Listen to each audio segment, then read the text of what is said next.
Bismillahirrahmanirrahim. Assalamualaikum warahmatullahi wabarakatuh. Sebelum belajar, marilah kita berdoa kepada Allah Subhanahu wa taala agar belajar kita pada hari ini diberkahi dan diberikan naungan taufik hidayah. Semoga kita belajar dapat memahami pelajaran dengan baik. An hadhihi niyyah al-Fatihah. أعوذ بالله من الشيطان الرجيم بسم الله الرحمن الرحيم الحمد لله رب العالمين الرحمن الرحيم مالك يوم الدين إياك نعبد وإياك نستعين اهدنا الصراط المستقيم صراط الذين أنعمت عليهم غير المغضوب عليهم ولا الضالين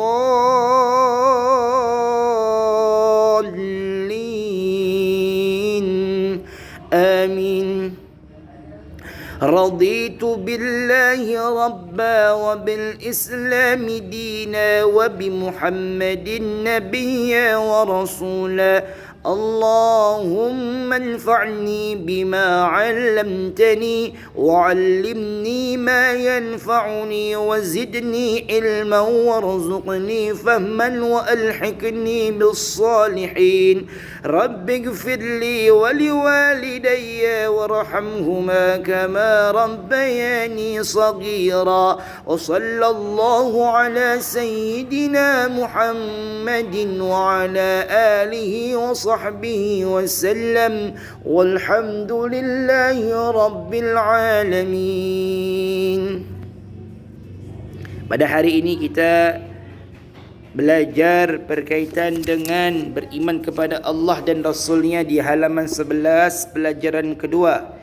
Kemarin sudah kita bahas berkaitan dengan isi daripada surat Al-Falaq. Semoga kalian dapat mengamalkannya dan jangan dilupakan pelajaran-pelajaran sebelum.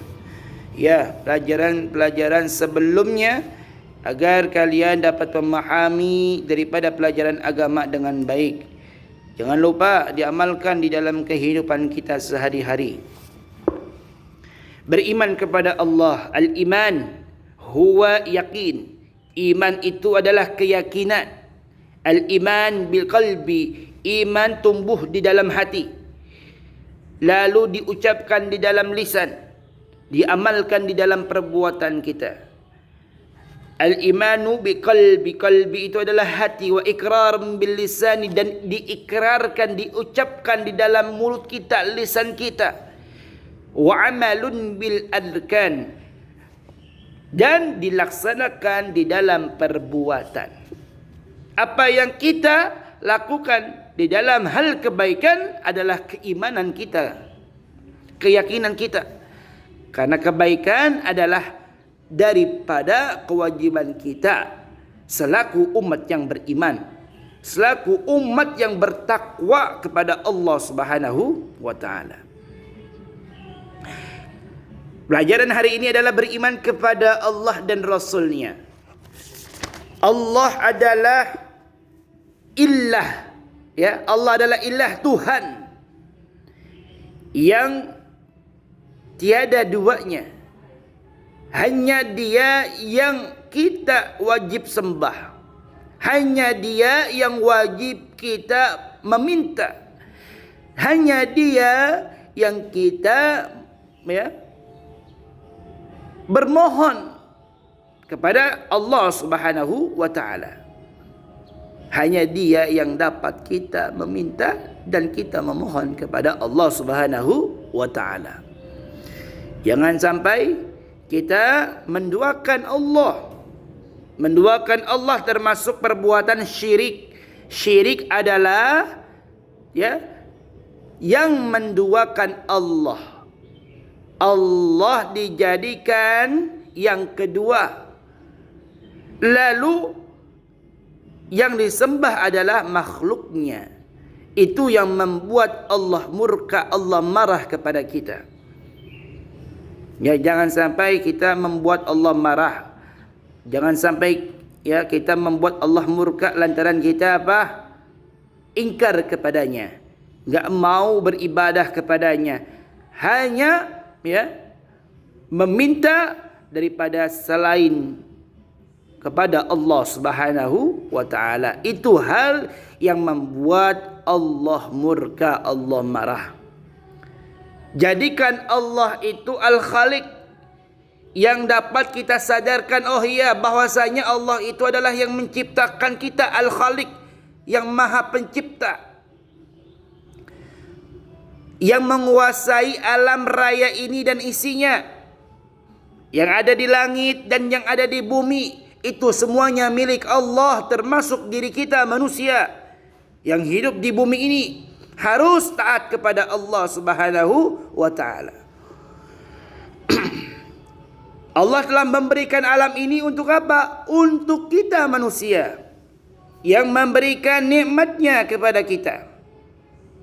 Harus kita sadari bahwasanya yang mengatur alam ini adalah Allah.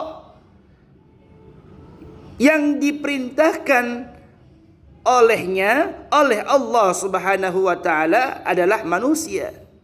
Tinggal kita mensyukuri, ya, berterima kasih kepada Allah yang telah menghidupkan kita di dalam kehidupan yang begitu singkat ini. Bagaimana kita mengenal Allah? Kita dapat mengenal Allah melalui ciptaannya. Kita dapat mengenal Allah di dalam Al-Quran. Kita dapat mengenal Allah di dalam Asmaul Husna, nama-nama Allah yang baik. Yang kita kenal semuanya adalah hakikatnya milik Allah Subhanahu wa taala. Mengenal Allah melalui alam semesta. Yuk kita lihat apa saja ya benda mati itu, coba sebutin. Ada bangku, ada meja, buku, bangunan, ya. Adanya batu, pensil.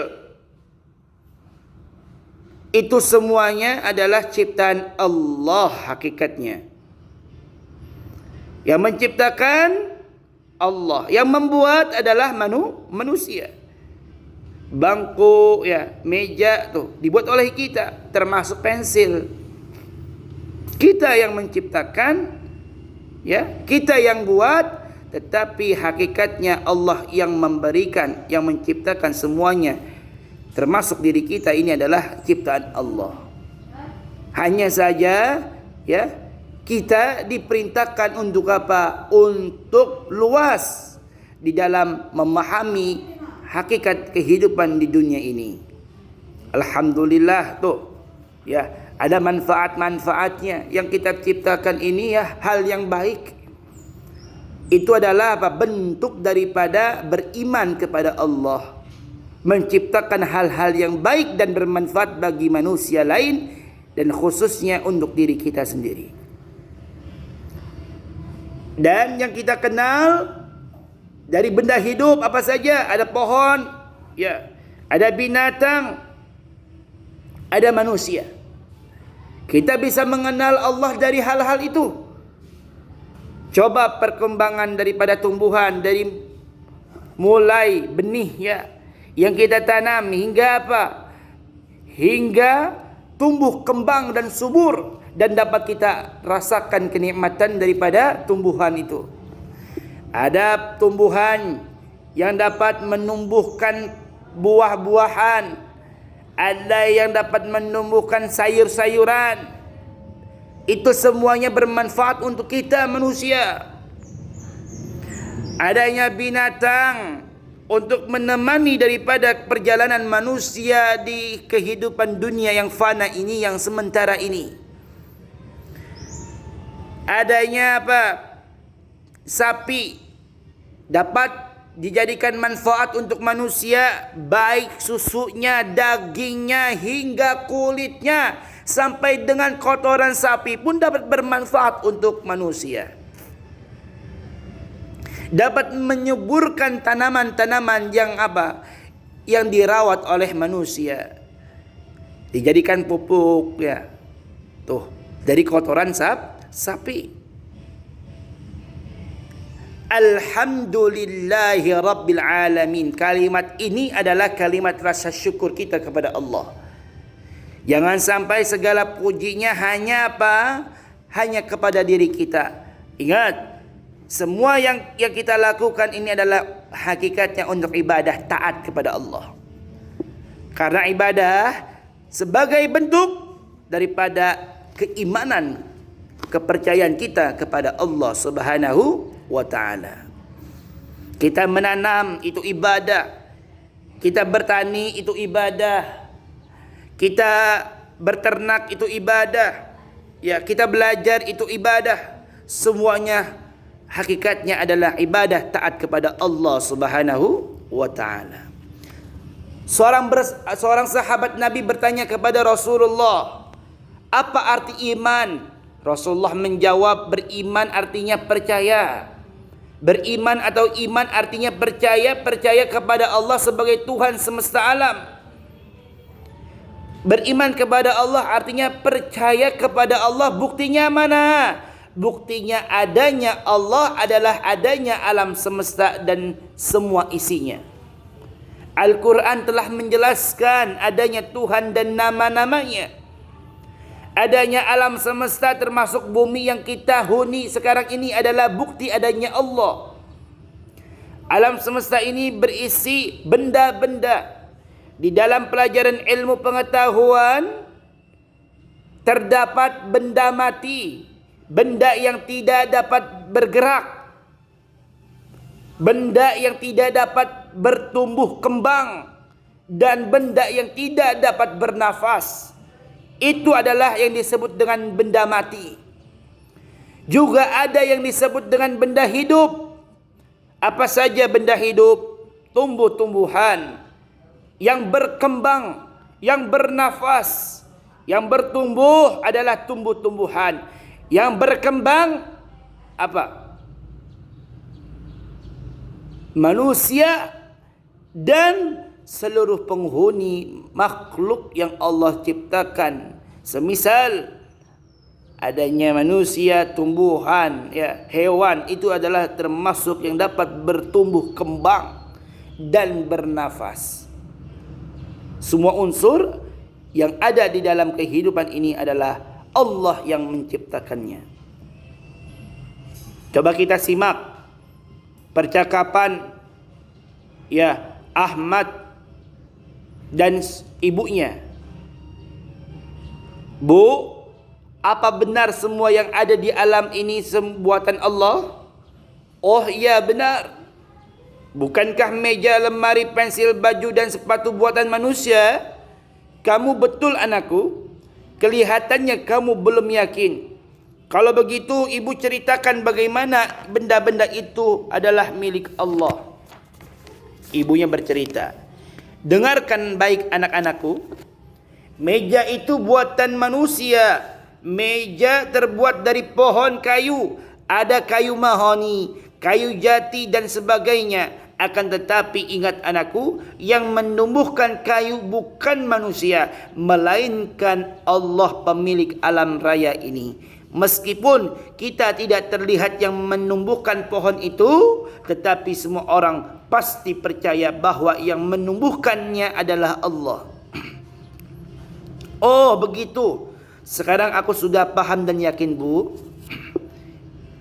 Ya, itu adalah percakapan seorang anak dan ibu untuk mengenal Allah Subhanahu wa taala di dalam makhluknya yang diciptakan oleh Allah. Yang kedua, mengenal Allah melalui Al-Quran.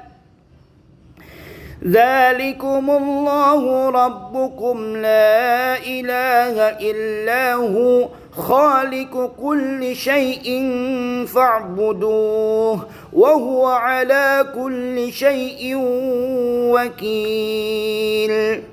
Itulah Allah Tuhan kamu, tidak ada Tuhan selain Dia, mencipta segala sesuatu, maka sembahlah Dia. Dialah pemelihara segala sesuatu. surat Al-An'am ayat 102. Anak-anakku kelas 4, ayat Al-Quran di atas mengenalkan kepada kita bahawa Allah adalah Tuhan satu-satunya. Dialah yang menciptakan dan memelihara segala sesuatu yang ada di alam semesta ini. Jadi kita wajib menyembah hanya kepada Allah. Tidak ada Tuhan satu, tidak ada Tuhan tiga. Yang ada adalah Tuhan yang tunggal. Hanya satu-satunya Tuhan yang kita sembah adalah Allah Subhanahu wa ta'ala. Allah tidak beranak. Allah tidak pula diperanakan. Allah tidak memiliki ayah. Allah tidak memiliki ibu. Allah tidak sama dengan manusia. Mukhallafatul lil hawadisi. Allah berbeda dari makhluknya. Ketiga, mengenal Allah melalui Asmaul Husna.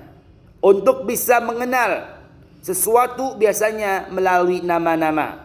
Demikian juga mengenal Allah memiliki nama-nama yang baik atau dikenal yang disebut dengan Asmaul Husna. Tetapi yang diperkenalkan oleh Allah kepada manusia hanya 99 nama melalui perantara wahyu, yaitu Al-Quran. Dan sabda Nabi kita Muhammad SAW, barang siapa yang mengamalkan, yang menghafalkan dan menghafalkan Asmaul Husna, maka balasannya wajib bagi dirinya adalah surga. Subhanallah. Mudah-mudahan anak-anakku kelas 4 ini dapat menghafal Asmaul Husna, ya, dari mulai ya Allah sampai dengan apa? Al-Basir. Ya, sampai dengan Al-Basir itu adalah nama-nama Allah yang paling terakhir. Dari ya Allah, ya Rahman, ya Rahim, ya Malik dan seterusnya. Mudah-mudahan kalian dapat ya menghafalkan dan mengamalkan Asmaul Husna ini di dalam kehidupan kita sehari-hari. Yang pertama Al-Basir. Al-Basir artinya Allah yang Maha melihat. Walaupun kita berbisik-bisik, walaupun kita bersembunyi, Allah melihat daripada apa? Perbuatan kita. Walaupun makhluk yang lain tidak dapat melihat, tapi Allah melihat. Jangan sampai hal yang terkecil kita melupakan Allah. Mencuri, perbuatan yang sembunyi, tapi ingat Allah yang melihat kita perbuatan itu. Jangan sampai perbuatan itu akan dimintai pertanggungjawabannya oleh Allah, lalu kita dimasukkan ke dalam nerakanya Allah Subhanahu wa taala. Na'udzubillahi min dzalik. Al-Adl. Al-Adl itu adalah Allah yang Maha Adil. Allah adalah hakim yang menentukan keadilan. Hakim yang menentukan sebuah hukuman, balasan kepada makhluknya, baik yang taat maupun yang ingkar kepadanya. Yang taat balasannya adalah surga, yang ingkar adalah balasannya neraka. Tinggal pilih mau yang mana, ingkar apa taat. Taat surga, ingkar neraka. Jangan sampai kita menjadi orang yang kufur, lupa daripada Allah Subhanahu wa taala. Secara hukum, semua manusia memiliki kesamaan walaupun mereka berbeda-beda. Allah tidak melihat dari hartanya, Allah tidak melihat dari keturunannya, Allah tidak melihat dari kekayaannya, Allah tidak melihat dari jabatannya, tetapi dia ingkar kepada Allah, maka Allah akan balas dengan sebuah azab atau neraka kepada dirinya. Dan begitu pun orang yang taat, apabila taat kepada Allah, taat kepada Rasulullah, menjalankan ibadah dengan baik, salatnya dijaga, ngajinya dijaga, puasanya dijaga, membayar zakatnya dijaga, ya, pergi haji dengan apa? Dengan yang mabrur, yang baik, insya-Allah semuanya balasannya adalah surga Allah Subhanahu wa taala. Sebagaimana firman Allah di dalam Al-Quran surat Al-Hujurat ayat ke-13, Ya ayyuhan nasu inna khalaqnakum min zakarin wa unsa وَجَعَلْنَاكُمْ شُعُوبًا وَقَبَائِلَ لِتَعَارَفُوا إِنَّ أَكْرَمَكُمْ عِندَ اللَّهِ أَتْقَاكُمْ إِنَّ اللَّهَ عَلِيمٌ خَبِيرٌ.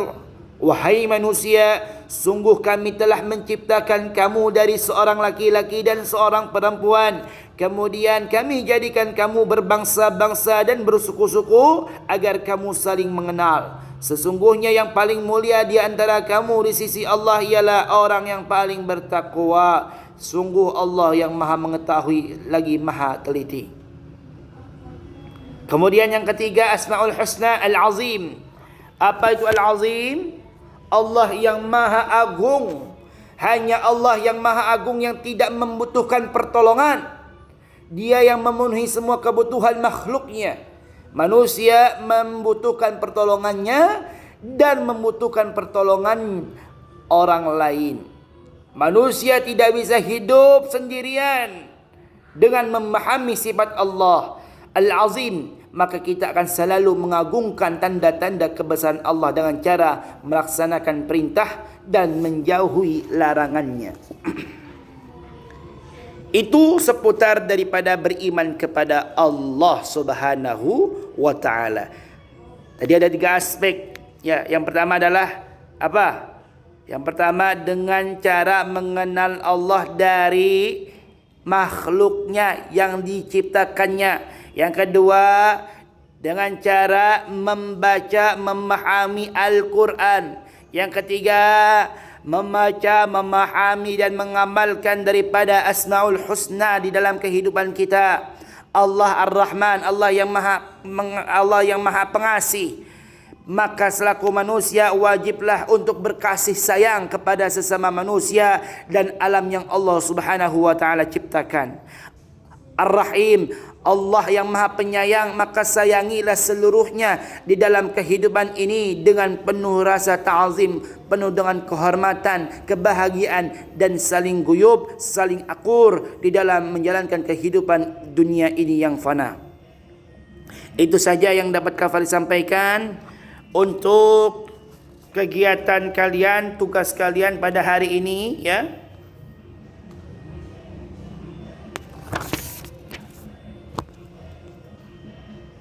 Kamu membuat cerita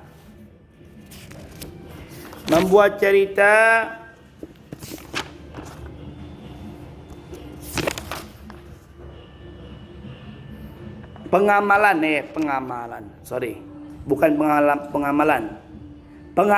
ya. Pengalaman yang kamu pernah lakukan dari perbuatan tercela, ya. Dari perbuatan tercela. Bercerita dari pengalaman kamu, ya, di dalam kehidupan sifat tercela yang pernah kamu lakukan. Sebutkan jujur, minimal Kafali perintahkan 5 paragraf. Satu paragraf berisi 4 baris. Jadi 4 kali 5 berapa tuh? 20 baris yang harus kalian tulis ceritanya, lalu laporkan hasilnya. Kafali tunggu hingga hari Jumat jam 12. Jangan sampai ketinggalan. Ingat, tugas adalah bagian daripada orang yang beriman. Kalau kita ngaku orang beriman, maka jalankan tugas dan kewajibannya selaku siswa. Ya, terima kasih atas segala perhatiannya. Kurang lebihnya mohon maaf. Hadanallahu wa iyyakum ajma'in. Wassalamualaikum warahmatullahi wabarakatuh.